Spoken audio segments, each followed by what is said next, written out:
Alright, so this last video I put out was talking about why bad, overly aggressive, I won't say bad, but overly aggressive, toxic, angry, ruthless invaders, they're the fault of people who just get too crazy on them. And today, I'm going to show you a little bit of a result of, what happens when you're not nice.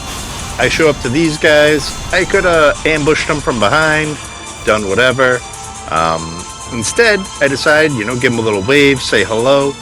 How do they treat me? Do they, give me a wave back, do anything? No, they just start casting all the super spam spells in the world, going a little nuts. So we make a little bit of a tactical retreat, and now it's time to make them pay.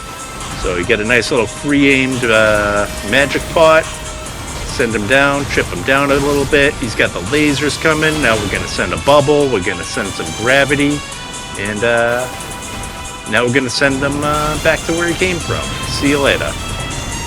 And at this point, we're just going to have a couple clips of what happens when you stop being nice and start getting real. This is the real world 2.0.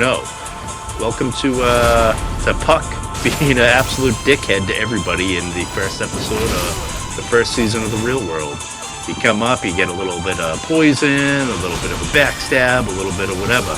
You like magic pots? You like fighting the lions with 3 people? Well, I don't like it. I respect that lion. Learn to fight them right. Otherwise you get blown up. Oh, you and your buddy, you're going to tag team Blythe down in the river? You're going to spam them out? I don't think so. You can have a pot too. Uh-oh, look out, look out.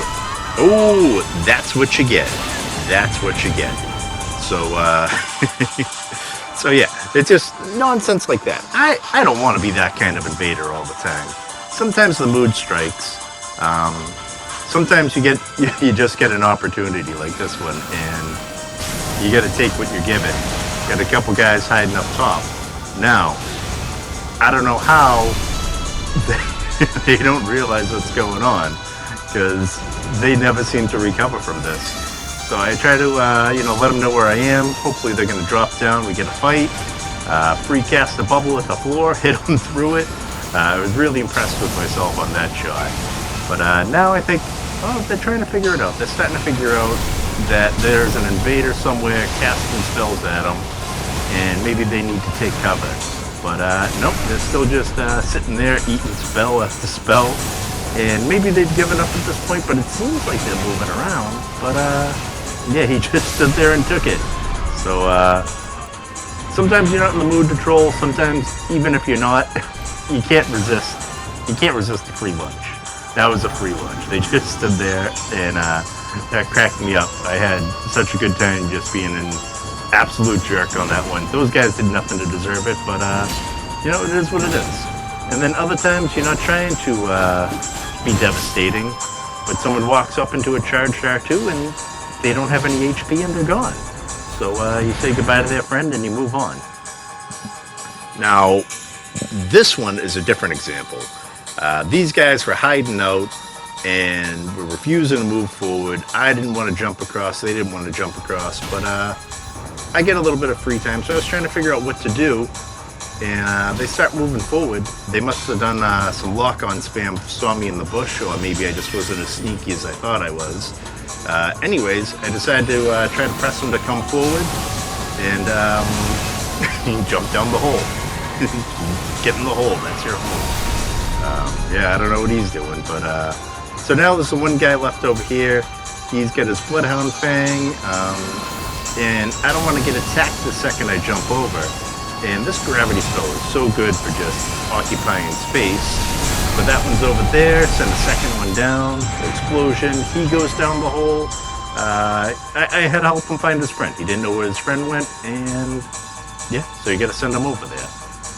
Now this one, admittedly, is in Super Troll League. And, I'm not trying to, I don't want to just be a troll guy. But you get an opportunity to pull someone over an edge, especially when they're just going to fall down and not die. It's always funny to me. But he had a buddy with him. No idea where he came in. But he was somewhere. I don't know if he was hidden or mimic veiled up or whatever. But I jump down the hole. I know there's the big gravity bro down here to back me up. He gets caught up, hung up on a pole. So now I gotta try to make space. I cast out the gravity. It gives me a little bit of time and space to buff. Charge up the carrion. Almost take the host out, but he lives. And kudos to him, because the gravity guy couldn't finish him off either. So the two of them, they're fighting over here. This guy comes running in from behind. I cast the fingers to back him up a little bit. And now we're just having a good old-fashioned good fight. My roll's a little mistimed. I don't know, is that a little bit of a lag issue? Was it just a bad roll? I don't really know. But either way, we catch him with the piercer, and then we just kind of follow him down. And you can see that looked a little weird too. We probably had a little bit of a poor connection. This guy comes rushing in. We bubble him to the face and then finish him off. And yeah, I was real happy about that one. A nice finish to a shaky start, we'll say. We won't call it a bad start. Now this one here, invaded a couple guys. They're about to go fight, I don't know, not Yorm. What's this, the giant god, whatever. Okay, I'm not a lore channel. But I get these guys coming. I know they're gonna want to cross the bridge. So I pull out the Great Club. On the Great Club, we have Troll's Roar. It's perfect. Guy's trying to cast rocks at me from too far away. You know, he's doing waves of gold. They're throwing lightning. But we rev up that Troll's Roar and send the first guy over the edge. 3v1's now a 2v1. And now these guys, they didn't really do anything wrong. But you face so many guys in this particular area. And you know what you're going to run into. And I called it, because we got the double bleed bros, you got the wave of gold, you got just everything here that makes it tough for an invader to have a good fight. Anyways, we swap off of the Great Club, we bust out the Rotten Duelist Hammer, and I wanted to see, can I get these guys rotted up with Stormcaller? And they're doing a good job of keeping me at bay. The Reduvia spam is always effective at making fights more difficult than they should be. Trying to get someone to walk into this. The Phantom was smart enough to stay away, the host was not. But of course that Reduvia spam is always going to keep you, it keeps you moving. So, long story short, the host finally walks into my trap. After I eat a bunch of damage that I should have been smart enough to avoid. But here, we get just enough poise, we power through it, and unfortunately, no, we're not able to rot him. All we can do is just kill him with damage. But that's the name of the game, you know? That's how you win in the end. But this isn't who I want to be as an invader. I like having good, happy fights. And, you know, seeing interesting builds and kind of going mano a mano. Not so much dueling, but, you know, I don't want to just be full-time scum build either. But sometimes you find yourself in a predicament, you get a guy stuck on a ledge, you trap him over there with a little gravity, the bugs are helping you out, you send a bubble his way, and, you know, it's over and done with. And just when I start feeling bad for myself, now I got this guy casting Mikkela's space lasers at me, so we give him a little bit of a explosion. The host wants to see what's going on. Bad decision.